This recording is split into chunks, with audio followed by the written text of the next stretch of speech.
अस्सलामु अलैकुम वरहमतुल्लाह। नींद में घबराहट बेचैनी की दुआ। नींद में यानी डर जाएं तो उसके लिए ये दुआ पढ़नी चाहिए जो हमारे नबी सल्लल्लाहु अलैहि वसल्लम ने हमें सिखाई है। औज़ु बिकलिमातिल्लाहि ताम्माति मिन गज़बिही व इक़ाबिही व शर्रि इबादिही व मिन हमाज़ाति शयातीन व अन यहज़रून। आउज़ु मैं पनाह पकड़ता हूँ या पनाह पकड़ती हूँ, बिकलिमातिल्लाहि अल्लाह ताला की कलमात के साथ, ताम्माति मुकम्मल, मिन गज़बिही उसके गज़ब से, उसके गुस्से से, उसकी नाराज़गी से, व इक़ाबिही और उसकी सज़ा से, व शर्रि इबादिही और उसके बंदों के शर से, व मिन हमाज़ाति शयातीनी और शैतानों के वसवसे से, व अन यहज़रून और ये कि वो मेरे पास हाज़िर हों।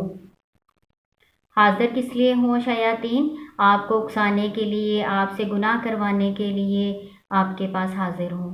तो इन कलमात के साथ अल्लाह ताला की पनाह तलब करनी चाहिए शैतान मरदूद से। इसका तर्जुमा भी मैंने नीचे लिख दिया है, आप देख सकते हैं।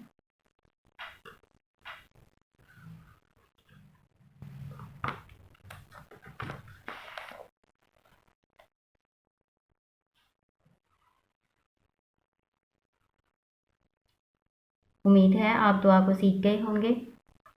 इसके अलावा अगर नींद में बुरा ख्वाब देख लें और डर जाएं तो आँख खुल जाए तो फिर आप क्या करें? इसका भी हमारे नबी सल्लल्लाहु अलैहि वसल्लम ने हमें तरीका बताया है कि हमें क्या करना चाहिए। जब बुरा कोई ख्वाब आए तो उठ के 3 दफ़ा बाएं तरफ थूकें और शैतान और इस ख्वाब की बुराई से अल्लाह ताला की पनाह तलब करें, यानी ये दुआ पढ़ें। और ये ख्वाब सुबह को किसी को भी ना बताएं, बुरा ख्वाब किसी को भी नहीं बताना चाहिए। फिर अगर तब भी आपकी घबराहट और परेशानी नहीं दूर हो रही तो आप 2 रकते नफल पढ़ें, अल्लाह ताला से दुआ करें, इंशाअल्लाह ताला उस ख्वाब की बुराई आपसे दूर हो जाएगी। अस्सलामु अलैकुम रहमतुल्लाह।